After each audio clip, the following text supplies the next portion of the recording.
Hello दोस्तों, आपका स्वागत है हमारे चैनल पे। आज का जो वीडियो है उसका नाम है कोगुलेशन। कोगुलेशन मतलब होता क्या है? अगर हिंदी में इसका मतलब जाने तो इसका मतलब होता है रक्त का थक्का बनना।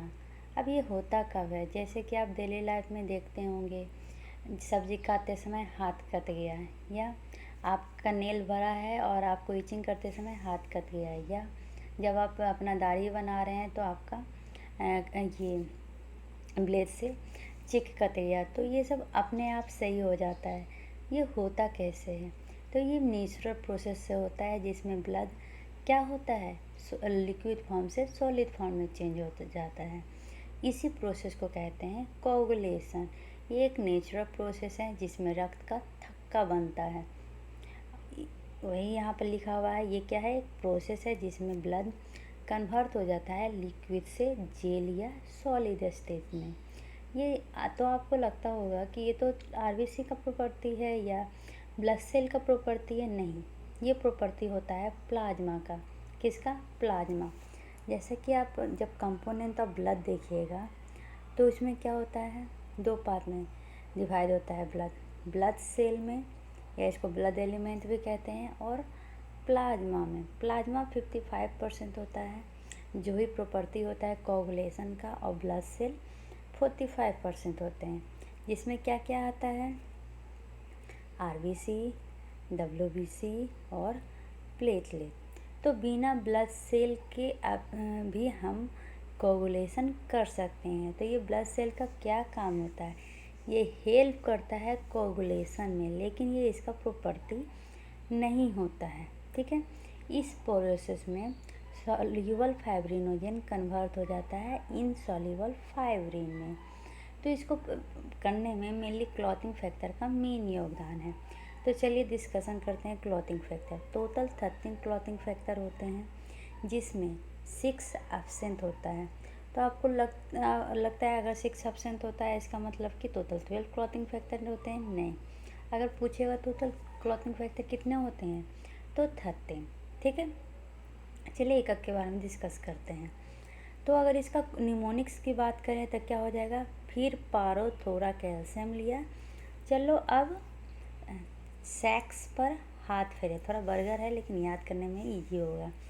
फाइब्रिनोजेन, फैक्टर 1 फाइब्रिनोजेन होता है, फैक्टर 2 प्रोथ्रोम्बिन होता है, फैक्टर 3 टिश्यू थ्रोम्बोप्लास्टिन होता है, फैक्टर 4 कैल्शियम होता है, फैक्टर 5 लेवियल, फैक्टर 6 कुछ नहीं होता, फैक्टर 7 अस्टेबल फैक्टर या प्रो कन्वर्टिंग फैक्टर होता है, factor 8 anti haemophilic factor A होता है, फैक्टर 9 क्रिसमस फैक्टर या plasma anti haemophilic factor B या plasma thromboplastin component, factor 10 Stuart factor, 11 plasma thromboplastin antecedent, 12 हैंगमैन factor, 13 fibrin stabilising factor.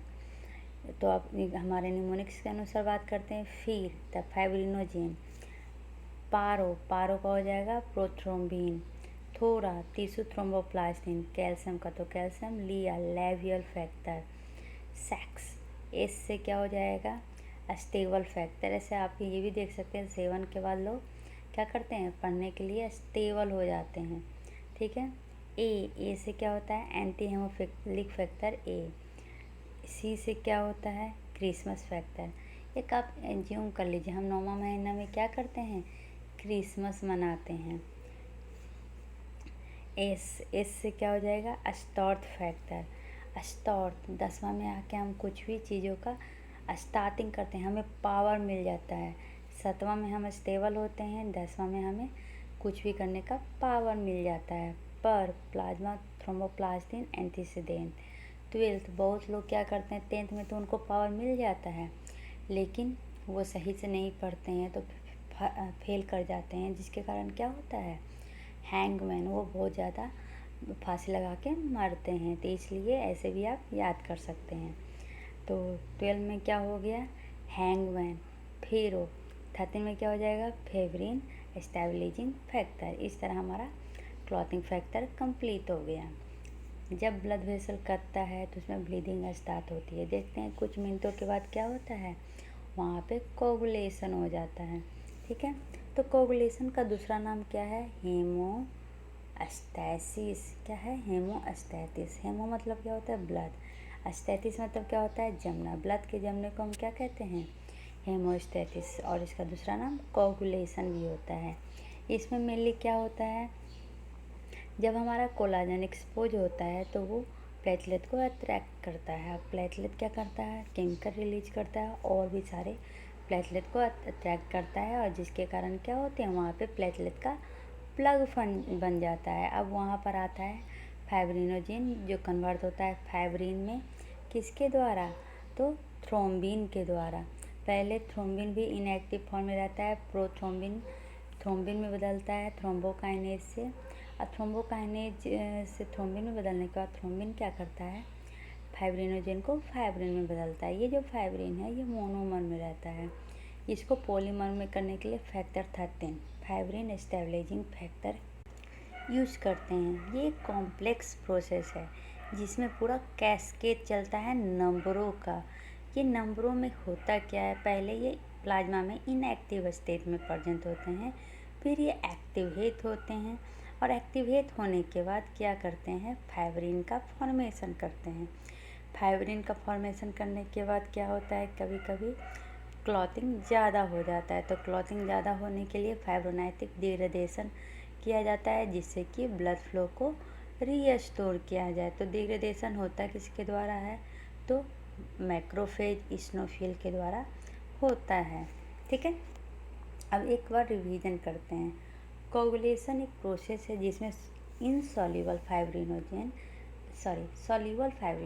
Change होता है इनसॉल्युबल फाइब्रिनोजेन में। जैसा कि हम देखते हैं कि जब कट गया तो हमारा क्या होता है?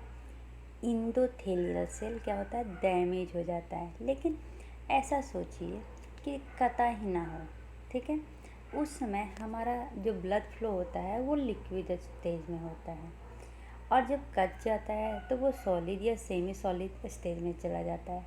ये फिनोमिना होता कैसे? क्या कोई मैजिक है? क्या कोई ऐसा कुछ एकाएक बूम बूम करके शकला का बूम करता है और वो क्लॉथिंग हो जाता है? नहीं। चलिए ये सब प्रोसेस देखते हैं। सबसे पहले ये देखते हैं कि हमारे ब्लड वेसल के अंदर जो ब्लड है वो लिक्विड फॉर्म में कैसे पाया जाता है, उसमें कोगुलेशन क्यों नहीं होता है। उसके बाद देखेंगे कि ये सॉलिड फॉर्म, मतलब जब ब्लीडिंग होता है तो ऐसा क्या अजूबा हो जाता है कि वो कोगुलेट करने लगता है, क्लॉथ का फॉर्मेशन करने लगता है। तो जैसे कि हम जानते हैं हमारे ब्लड वेसल के सबसे अंदर में क्या प्रेजेंट होता है? इंडोथेलियम। क्या प्रेजेंट होता है? इंडोथेलियम। तो अभी इसका क्या हुआ है? डैमेज नहीं हुआ है, तो इसको हम क्या कह सकते हैं? हेल्दी इंडोथेलियम कह सकते हैं। ठीक है, ये क्या करता है? रिलीज करता है 3 compound chemicals, nitric oxide, PGI two को प्रोस्टासाइक्लिन कहते हैं, और एडीपी फॉस्फेटेज, इसको हम कहते हैं एंटी प्लेटलेट एजेंट। जो क्या करता है, जैसे कि हमारा प्लेटलेट है ना, उसका फेवरेट काम है किसमें? तो हमारा एंडोमेट्रियम में क्या करना? स्टिक करना।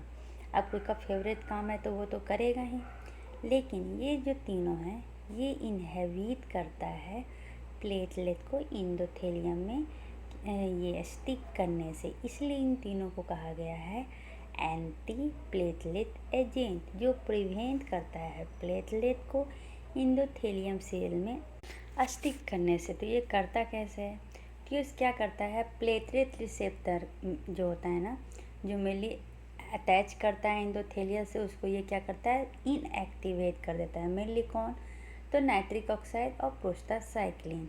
तो एडीपी का फेवरेट काम होता है कि वो प्लेटलेट को अटैच करे इंडोथेलियम में, लेकिन ये प्रिवेंट कर दिया जाता है एडीपी डी फॉस्फेटेज के द्वारा। तो अभी तक हमने क्या पढ़ा? 3 केमिकल होता है जो मेनली प्लेटलेट के अटैचमेंट को रोकता है, नाइट्रिक ऑक्साइड, प्रोस्टासाइक्लिन और एडीपी फॉस्फेटेज। नाइट्रिक ऑक्साइड और प्रोस्टासाइक्लिन क्या करता है? तो प्लेटलेट रिसेप्टर को एक्टिवेट होने से रोकता है या इनएक्टिवेट कर देता है।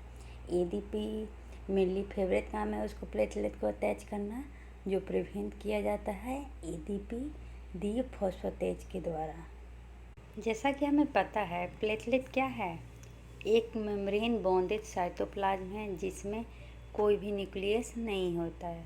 साइज ऑफ प्लेटलेट क्या होता है 2 to 3 माइक्रोन। लाइफ स्पैन 8 से 10 दिन। आरबीसी का साइज क्या होता है 7 से 8 माइक्रोन और लाइफ स्पैन 120 दिन।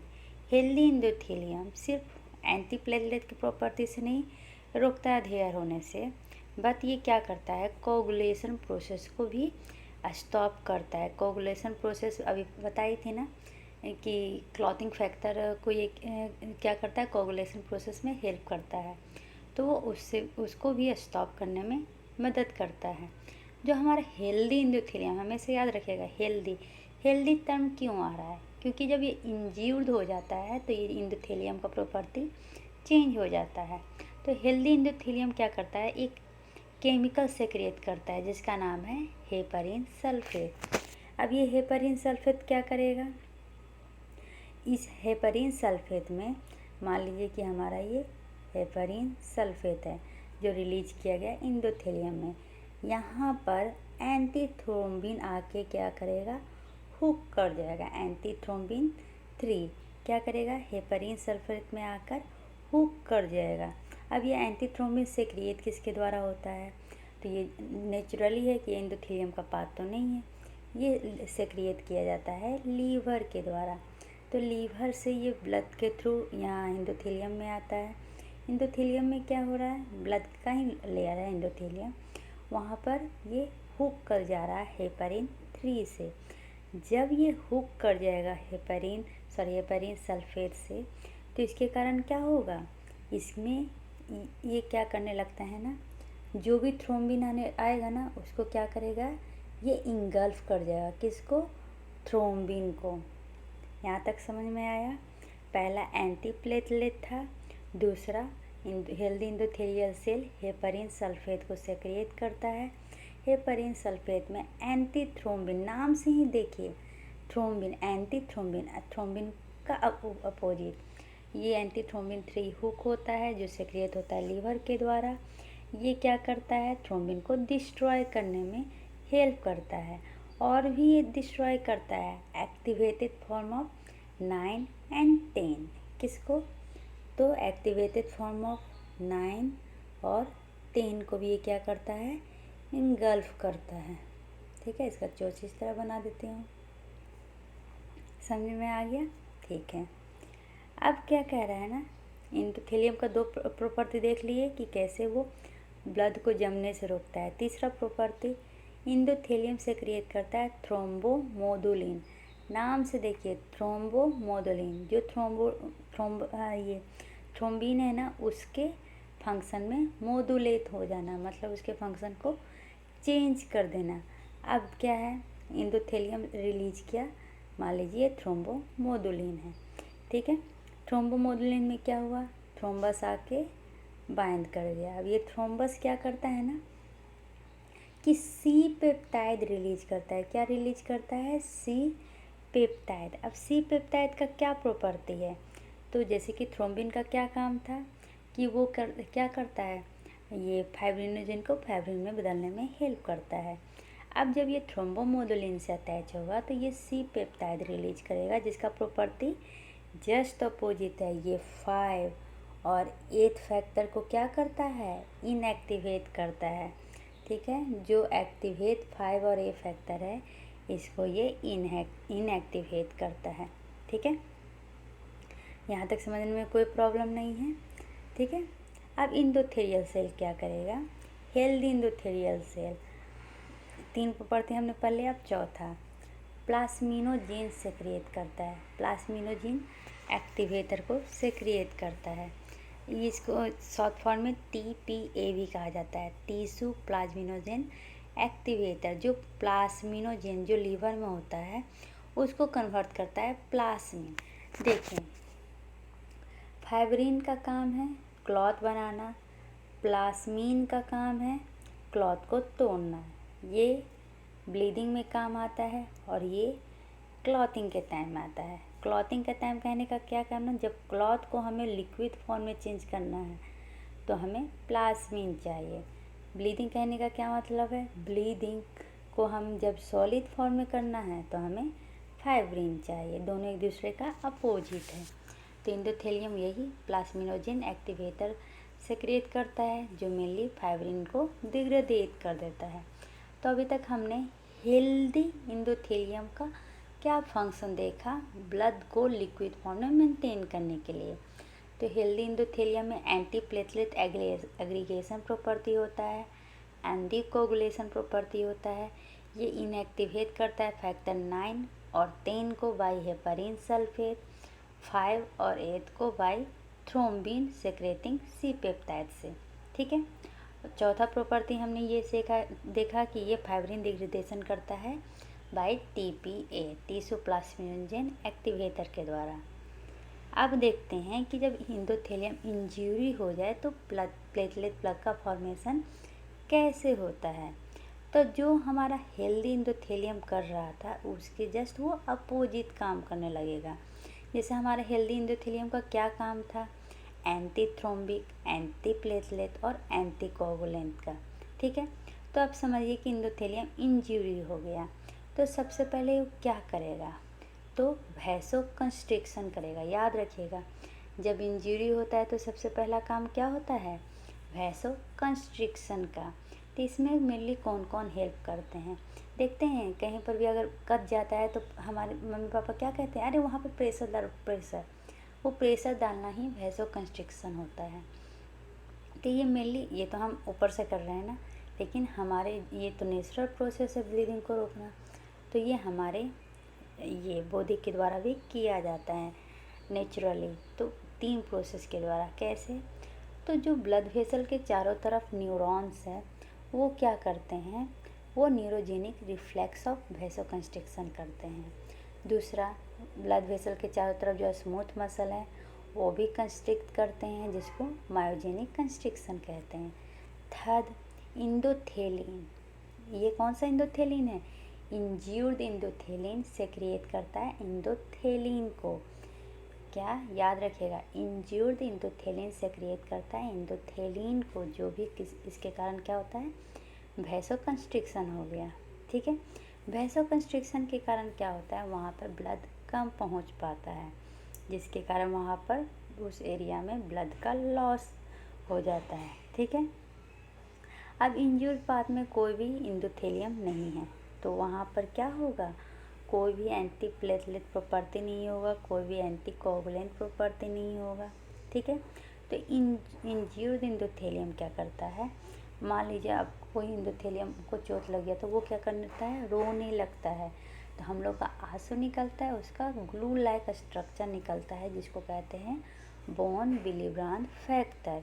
ये स्टिक हो जाता है कोलाजन एक्स्ट्रासेलुलर मैट्रिक्स से और उसके बाद वो क्या करता है, प्लेटलेट को अटैच करता है। तो इसका अगर कहानी की तरह देखें तो मान लीजिए ये हमारा एंडोथेलियम है, ये इंजरी कर गया।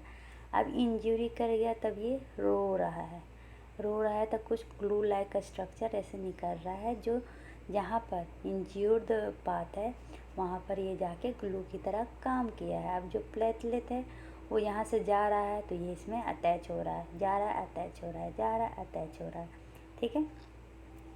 तो ये ग्लू लाइक स्ट्रक्चर को कहते हैं बोन विलिब्रांड फैक्टर। ये क्या करता है, कोलाजन में अटैच हो जाता है, जो जिसमें मेनली क्या होते हैं, प्लेटलेट को अटैच करने का रिसेप्टर होता है। जो रिसेप्टर प्लेटलेट में प्रेजेंट होता है ना, उसको क्या कहते हैं, उसको कहते हैं ये GP1B। क्या याद रखिएगा, GP1B, ग्लाइकोप्रोटीन 1B। ठीक है। मतलब कि अभी तक मैंने क्या सीखा, इंज्यूर्ड इंडोथेलियम है वो रो रहा है तो वो क्या रो रहा है, तो वो एक ग्लू लाइक स्ट्रक्चर से क्रिएट कर रहा है। ठीक है। ग्लू लाइक स्ट्रक्चर से क्रिएट कर रहा है। इसमें क्या होता है ना, ये पूरे कोलाजन में, इंज्यूर्ड कोलाजन में जाके अटैच हो जाता है। अब प्लेटलेट जो भी फ्लो करता है इससे आके ऐसे अटैच हो जाता है। तो किस रिसेप्टर के थ्रू, तो ग्लाइकोप्रोटीन 1b के द्वारा। ठीक है, अब ये रिसेप्टर बहुत ही इम्पोर्टेंट होता है, क्योंकि मान लीजिए कभी कभी क्या होता है ना, हमारे ब्लड वेसल में सफिशिएंट प्लेटलेट होता है, लेकिन ये रिसेप्टर एब्सेंट हो जाने के कारण कोगुलेटिंग प्रॉपर्टी नहीं होती। क्योंकि ये रिसेप्टर नहीं है तो बॉन विली ब्रांच फैक्टर से वो अटैच कैसे होगा, और अगर अटैच नहीं होगा तो कोगुलेशन कैसे होगा। ठीक है, तो इस तरह से आप समझ गए। तो जब ये ग्लाइकोप्रोटीन 1b रहेगा तो क्या होगा, ये प्लेटलेट को इंज्यूर्ड ये कोलाजन से अटैच करने में हेल्प करेगा। तो इस प्रोसेस को क्या कहते हैं, जो सबसे पहले बॉन विली ब्रांच फैक्टर से जाके प्लेटलेट अटैच होता है उसको कहते हैं प्लेटलेट अधेयर, और इस प्रोसेस को कहते हैं प्लेटलेट अधेशन। प्लेटलेट अधेशन एक प्रोसेस है जिसके द्वारा प्लेटलेट स्टिक करता है प्लेटलेट नॉन प्लेटलेट सरफेस में। ये याद रखिएगा, एक टर्म और आएगा आगे दिखाऊंगी, लेकिन अभी देखिए प्लेटलेट एडहेशन मतलब क्या होता है, प्लेटलेट स्टिक किया है नॉन प्लेटलेट सरफेस पे। ठीक है, एक बार जब प्लेटलेट एडहेशन हो गया तो बॉन विली ब्रांच फैक्टर क्या करता है, एक्टिवेट करता है रिसेप्टर ग्लाइकोप्रोटीन 1b को, जो मेनली ये प्लेटलेट को अटैच करता है। जब प्लेटलेट अटैच हो जाता है या अधेयर हो जाता है तो उसका जो मेम्ब्रेन है वो एक्टिवेट हो जाता है और रिलीज करता है फॉस्फोलाइपेज इंजाइम। ये फॉस्फोलाइपेज इंजाइम क्या करता है, फॉस्फेट लिपिड को ब्रेक डाउन कर देता है एराकिडोनिक एसिड में। एराकिडोनिक एसिड क्या करता है, ब्रेक डाउन हो जाता है थ्रोम्बोक्सिन में, किसके एंजाइम के द्वारा, साइक्लोऑक्सीजिनेज के द्वारा। अब तो आप बहुत कन्फ्यूजन कर गए होंगे कि अब इतना क्या पढ़ा दिया, तो यहाँ पर देखिए सिंपल दिया हुआ है। प्लेटलेट अटैच हुआ, प्लेटलेट का जो मेम्ब्रेन होता है वो सेक्रेट करेगा फॉस्फोलाइपेज ए, जो फॉस्फोलिपिड को क्या करेगा, चेंज कर देगा एराकिडोनिक एसिड में। एराकिडोनिक एसिड चेंज हो जाएगा थ्रोम्बोक्सिन में, जिसको किस एंजाइम के द्वारा, कॉक्स एंजाइम के द्वारा। ठीक है, तो ये कॉक्स एंजाइम के द्वारा चेंज कर देगा। तो थ्रोम्बोक्सिन का प्रॉपर्टी क्या है, द वैसोकंस्ट्रिक्शन और प्लेटलेट एग्रीगेशन। ठीक है, जब प्लेटलेट एडहेशन हो जाता है तो बॉन विली ब्रांच फैक्टर एक्टिवेट करता है रिसेप्टर ग्लाइकोप्रोटीन 1b को, और ये रिसेप्टर के कारण क्या होता है, प्लेटलेट में चेंजेज हो जाती है। और ये चेंजेज मेनली कैसा होता है, देखें इस तरह से प्लेटलेट के सरफेस पे चेंजेज हो जाए। ये चेंजेस क्या होता है, तो ये स्टार्ट करता है रिलीज करना अल्फ़ा ग्रेन्यूल्स और डेल्टा ग्रेन्यूल्स, अल्फ़ा और डेल्टा ग्रेन्यूल्स। ठीक है, डेल्टा को देखिए कैसा लग रहा है, सैक लाइक स्ट्रक्चर लग रहा है ना, ये सैक ऐसे ही नहीं, मान लीजिए यहाँ पे आदमी है, ये इसको लेके जा रहा है। ठीक है, तो सैक, इसका सैक याद रखिएगा बहुत इंपॉर्टेंट है। जो हमारा डेल्टा ग्रेन्यूल्स है वो रिलीज करता है सेरोटोनिन, एडीपी और सी से कैल्शियम। अब ये तीनों का काम क्या है, सेरोटोनिन वैसोकंस्ट्रिक्शन में हेल्प करता है, एडीपी पहले भी बताया था, इसका मेन काम क्या होता है, प्लेटलेट को एक्टिवेट करके अटैच करना। तो ये प्लेटलेट एक्टिवेटिंग केमिकल सब्सटेंस है। कैल्शियम कोगुलेशन फैक्टर को फिक्स करने का काम करता है। ठीक है, जितना ज़्यादा एडीपी होगा उतना ज़्यादा प्लेटलेट एग्रीगेशन होगा। तो अब यहाँ तक तो पढ़ लिए। अब इसमें कुछ ड्रग्स का नाम जानते हैं जो इन सबको इनहिबिट करता है। जैसे ये कॉक्स एंजाइम जो मिले एराकिडोनिक एसिड को थ्रोम्बोक्सिन में चेंज करता था, इसको इनहिबिट करते हैं एस्पिरिन के द्वारा। ये जो एडीपी है इसको इनहिबिट किया जाता है टिक्लोपिडिन के द्वारा। ठीक है, अब मेनली हमारा जो प्लेटलेट ग्रेन्यूल्स था वो रिलीज किया था दो, अल्फ़ा और डेल्टा। डेल्टा का जान गया, अब अल्फ़ा क्या करता है, ये कंसंट्रेटेड कोगुलेटिंग फैक्टर 5 और 8 को fibrinogen platelet derived growth factor को क्या करता है, रिलीज करता है।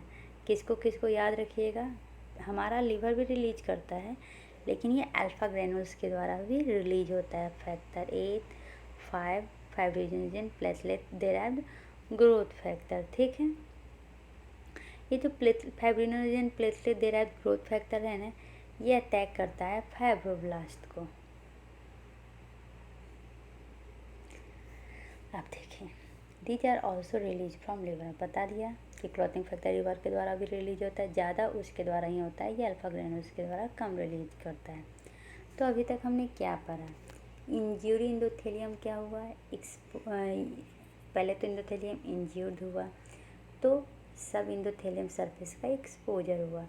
अब इंज्यूर्ड इंडोथेलियम रोया, ग्लू लाइक स्ट्रक्चर रिलीज किया, जिसको कहते हैं बॉन विलिब्रांट फैक्टर। इसमें क्या होता है? प्लेटलेट आके अधेयर कर जाता है, ठीक है। अधेयर कैसे करता है? तो ग्लाइकोप्रोटीन 1b के द्वारा। एक बार जब अधेयर कर गया तो क्या होता है? ये रिलीज रिएक्शन स्टार्ट करता है, जिसमें ज़्यादा से ज़्यादा प्रोटीन स्टिक करते हैं।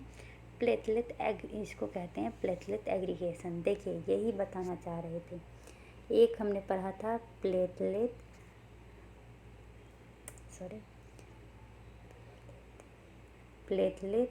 एडहेशन, और एक अभी पढ़ा प्लेटलेट एग्रीगेशन। दोनों में क्या डिफरेंस है? एडहेशन जब प्लेटलेट अटैच करेगा नॉन प्लेटलेट चीज़ों से, जैसे कि प्लेटलेट अटैच करा था बॉन विलिब्रांट फैक्टर से, तो इसको कहते हैं प्लेटलेट एडहेशन। एग्रीगेशन जब प्लेटलेट अटैच करेगा दूसरे प्लेटलेट से, इसको कहते हैं एग्रीगेशन। जैसे कि मान लीजिए ये इंज्यूर्ड एपिथेलियम है, ये बॉन विलिब्रांट फैक्टर है, इससे अगर प्लेटलेट आके अटैच कर रहा है तो इसको क्या कहते हैं? एडहेशन। अब प्लेटलेट क्या किया? एक्टिवेट किया एडीपी को, और वो एडीपी क्या कर रहा है? बहुत सारे प्लेटलेट को इकट्ठा कर रहा है, तो ये प्लेटलेट से अटैच हो रहा है ना, तो इसको कहेंगे एग्रीगेशन, ठीक है। एक बार जब एक्टिवेट हो जाता है तो इस हमारे प्लेटलेट में जो कन्फॉर्मेशनल चेंजेज होते हैं, वो कन्फॉर्मेशनल चेंजेस के कारण जो अल्फ़ा 2b बीटा 3a, समझ गया क्या? ग्लाइकोप्रोटीन 2b3a एक्टिवेट हो जाता है। यहाँ तक समझने में कोई प्रॉब्लम नहीं है। जिसके कारण क्या है? ज़्यादा से ज़्यादा प्लेटलेट एग्रीगेट करना चालू होता है, और इसी एग्रीगेशन से प्लेटलेट प्लग का फॉर्मेशन होता है। इस इनिशियल प्लेटलेट प्लग को हम क्या कहते हैं? प्राइमरी हेमोस्टेसिस प्लग भी कहते हैं, ठीक है। प्राइमरी हेमोस्टेसिस प्लेटलेट प्लग अब क्या करेगा? अब चलेगा कोगुलेशन प्रोसेस में। कोगुलेशन प्रोसेस इसको क्यों करना है? क्योंकि देखिए, मान लीजिए हमारा ब्लड फ्लो कर रहा है, यहाँ पर थोड़ा सा कट गया तो यहाँ पे प्लेटलेट ऐसे अटैच हो गया, ठीक है। अब ये प्लेटलेट अधेयर हो गया, अब एग्रीगेशन हो रहा है, तो हमें इसको कोई नेट लाइक स्ट्रक्चर चाहिए ना, कि इसको स्टेबल कर सके। अगर नहीं रहेगा तो ये ब्लड फ्लो के थ्रू क्या हो जाएगा? ये फ्लो करते जाएगा, यहाँ पे स्टिक नहीं हो पाएगा। तो इस प्लेटलेट प्लग को एक जगह बनाए रखने के लिए अब हम क्या कर रहे हैं? कैस्केड प्रॉपर्टी स्टार्ट कर रहे हैं। मैं क्या होता है? कोगुलेशन प्रोसेस होता है। मतलब कि प्राइमरी हेमोस्टेसिस प्लग बनने के बाद ये कैस्केड मैकेनिज्म में जाता है, जिसमें फाइब्रिन में चेंज होता है, और इसी को कहते हैं सेकेंडरी प्लेटलेट प्लग बनना या सेकेंडरी हेमोस्टेसिस प्लग बनना। अब देखते हैं कि कैसे ये दो पाथवे के थ्रू फाइब्रिनोजेन से फाइब्रिन बनता है और प्राइमरी प्लेटलेट प्लग से सेकेंडरी प्लेटलेट प्लग बनता है। चलिए अब देखते हैं दो पाथवे। कोगुलेशन का मेनली दो पाथवे होता है, एक को कहते हैं एक्सट्रिंसिक, दूसरा को कहते हैं इंट्रिंसिक। इंट्रिंसिक पाथवे एक ऐसा पाथवे है जिसमें कोगुलेशन करते समय कोई भी एक्सटर्नल सब्सटेंस की ज़रूरत नहीं होती है। एक्सट्रिंसिक पाथवे एक ऐसा पाथवे है जिसमें कोगुलेशन करते समय एक्सटर्नल सब्सटेंस की ज़रूरत होती है, ठीक है।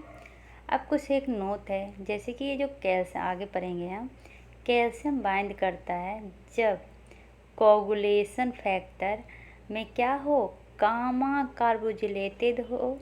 कहाँ पर? तो ग्लूटामिक एसिड के रेसिड्यू में। याद रखिएगा, कैल्शियम वहीं पे बाइंड करेगा जहाँ पे कोगुलेटिंग फैक्टर में gamma carboxylated at glutamic acid residue हो, ठीक है।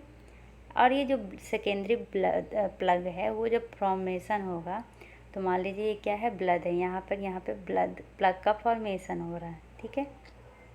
इस तरह से क्लॉथ का फॉर्मेशन हुआ। ये देखिए, ये ब्लड वेसल के अंदर हुआ है, ये ब्लड वेसल के बाहर हुआ है।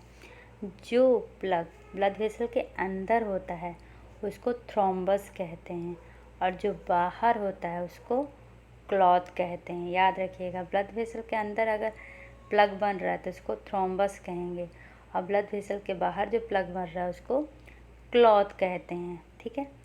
थ्रोम्बस बाद में एम्बोलाइजेशन रिजोल्यूशन होता है, किसके द्वारा? तो फाइब्रस टिश्यू के द्वारा, और यह बाद में ये रिकैनालाइज्ड होता है।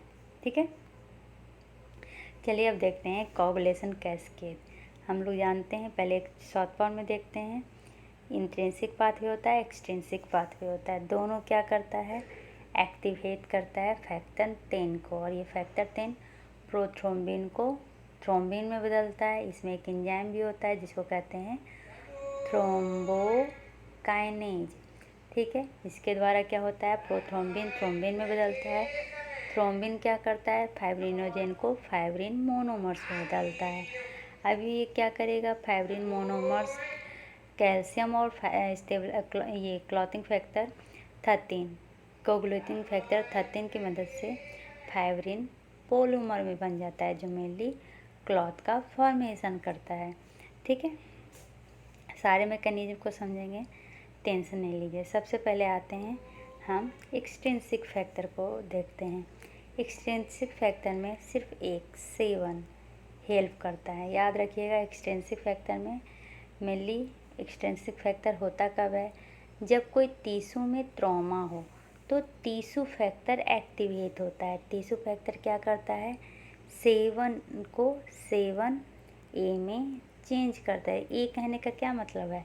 Activated clothing factor 7। ठीक है।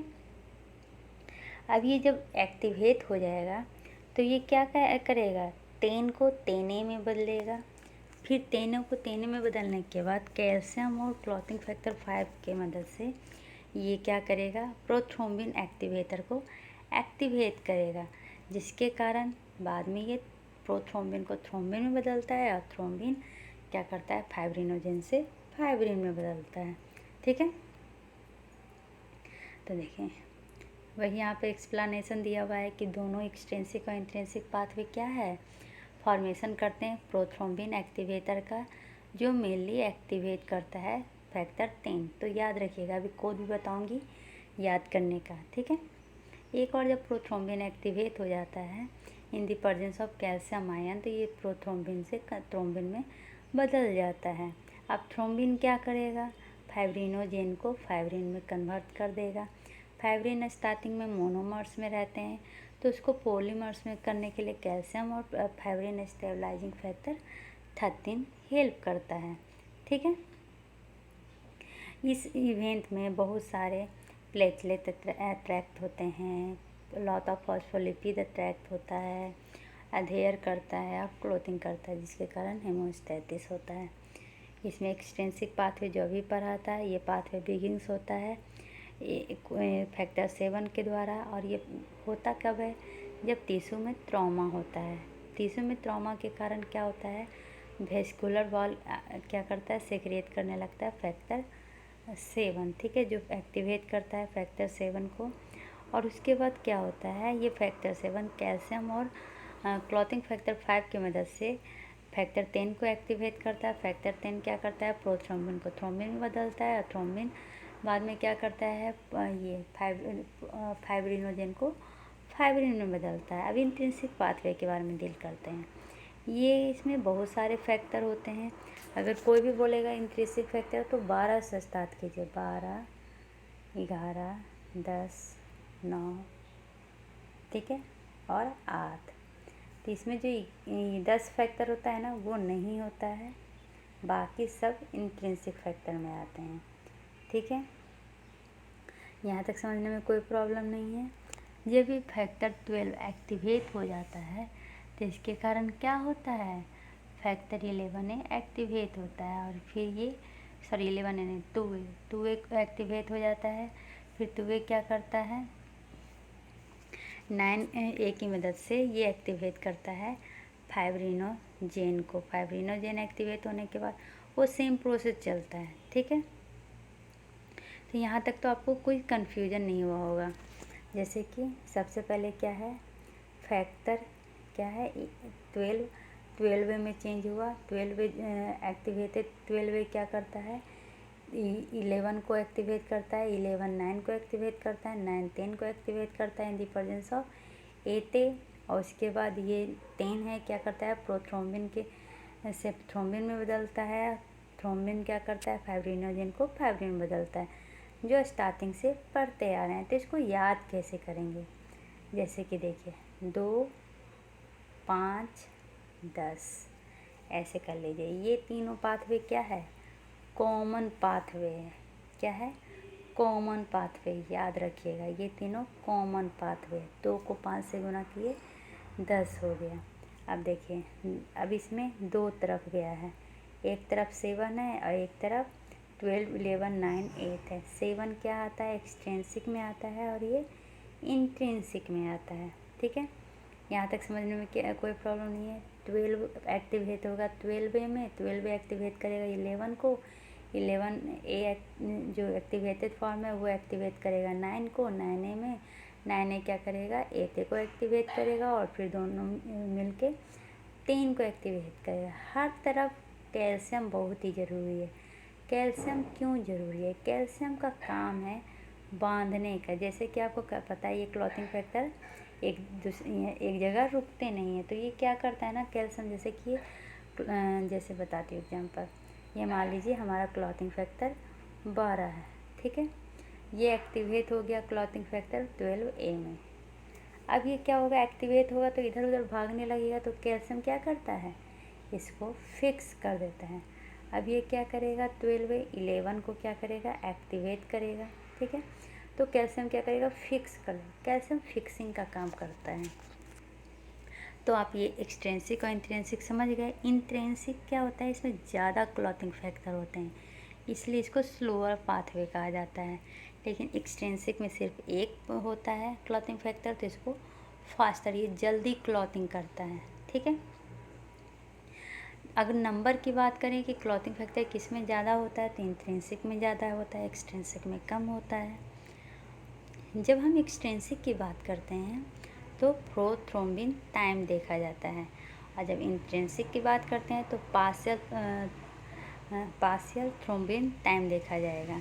ठीक है, जब हम इंट्रेंसिक की बात करें तो हेपारिन की बात किया जाता है, जब एक्सट्रेंसिक की बात करें तो वारफरिन की बात की जाती है। ठीक है, यहाँ तक समझने में कोई प्रॉब्लम नहीं है। ये जो फैक्टर 11 और 12 है ना, इनको कॉन्टैक्ट ग्रुप भी कहा जाता है, क्योंकि ये क्या होता है, जब सब इंडोथेलियल कंपोनेंट के कांटेक्ट में आता है तो ये ऑटोमेटिक एक्टिवेट हो जाता है। ठीक है, मेनली सब endothelial component basement membrane of the blood vessel या नेगेटिव चार्ज के कांटेक्ट में आता है तो ये एक्टिवेट हो जाता है।